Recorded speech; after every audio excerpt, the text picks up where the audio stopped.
Shalom, saudara yang dikasihi oleh Tuhan Yesus. Haleluya.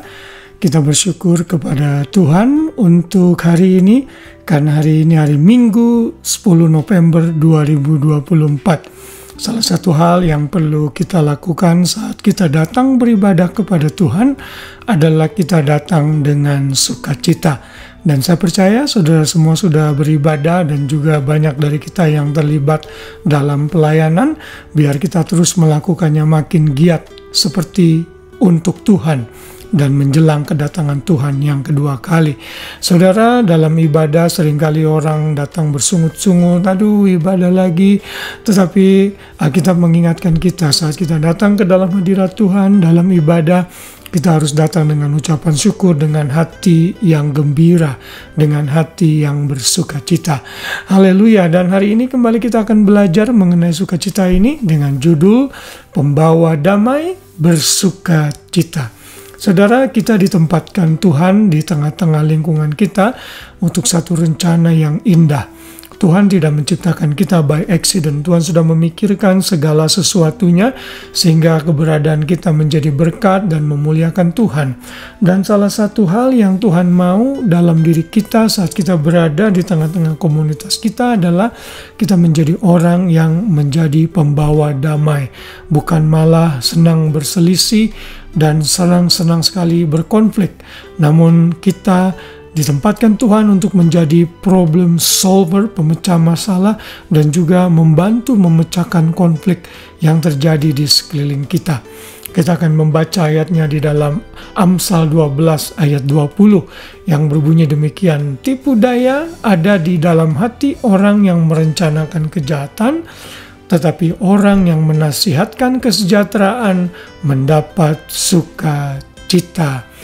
Dalam bahasa Inggrisnya ayat ini dikatakan, deceit is in the heart of those who devise evil, but counselors of peace have joy. Dalam bahasa Inggris malah dikatakan counselors of peace, artinya saudara yang selalu memberikan nasihat untuk kedamaian malah akan beroleh sukacita. Saudara, Tuhan menempatkan kita menjadi pembawa damai dalam hidup ini. Bahkan dalam Matius 5 ayat 9 dikatakan, berbahagialah orang yang membawa damai, karena mereka akan disebut anak-anak Allah. Kalau saudara mau hidup dalam berbahagia dan penuh sukacita, saudara harus membawa damai. Saudara harus hidup dalam tentram dengan orang yang lain, easy going dan mudah bergaul dengan orang lain, saling memahami, saling mengerti kekurangan dan kelebihan orang lain. Kalau orang lain kurang dalam bidang-bidang tertentu, saudara yang melengkapinya. Dan pada dalam Amsal tadi dikatakan orang yang membawa damai ini akan bersukacita. Roma 12 ayat 18 dikatakan, sedapat-dapatnya kalau hal itu bergantung kepadamu, hiduplah dalam perdamaian dengan semua orang. Saudara, kalau saudara ingin sukacita saudara meluap-luap dalam hidup kita, jangan pernah buat musuh, saudara. Mari menjadi pembawa damai di tengah-tengah sekeliling kita, di tengah-tengah orang-orang yang ada di sekeliling kita, yang Tuhan tempatkan dalam hidup kita.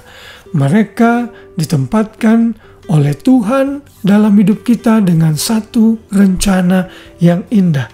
Dan kita harus menjadi pelopor yang membawa damai. Saat saudara menjadi pelopor pendamaian di dalam komunitas kita, maka Tuhan memerintahkan kita untuk bersukacita. Bersukacitalah karena saudara sudah menjadi orang yang membawa damai.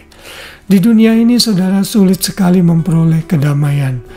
Ada banyak janji damai yang sudah dibuat oleh negara, antar negara, tapi toh tetap saja dilanggar dan kedamaian itu hanya sebagai omong kosong belaka atau hanya di atas kertas. Kalau saudara memperhatikan berita-berita di surat kabar, di sosial media, dunia ini penuh dengan kekerasan. Tidak ada orang yang mau mengalah. Mereka semua mau menang sendiri dan egois. Sehingga sulit sekali mencari kedamaian di dunia ini. Karena itu Tuhan memerintahkan kita untuk membawa damai di tengah-tengah sekeliling kita. Kenapa? Karena Kristus Sang Raja Damai itu sudah ada di dalam hati kita. Kalau Kristus Sang Damai itu sudah ada di hati kita, harusnya kita menjadi pencetus kedamaian.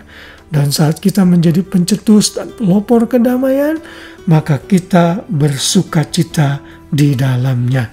Haleluya. Baiklah, sebelum kita tidur, sebelum kita beristirahat, mari kita melakukan self-reflection sejenak. Apakah selama ini kita sudah sama-sama menjadi orang yang memeloporkan perdamaian, sehingga kita bisa hidup dalam sukacita Tuhan yang melimpah senantiasa. Haleluya. Selamat malam, selamat beristirahat. Biar renungan ini memberkati kita semua. Tuhan memberkati. Shalom.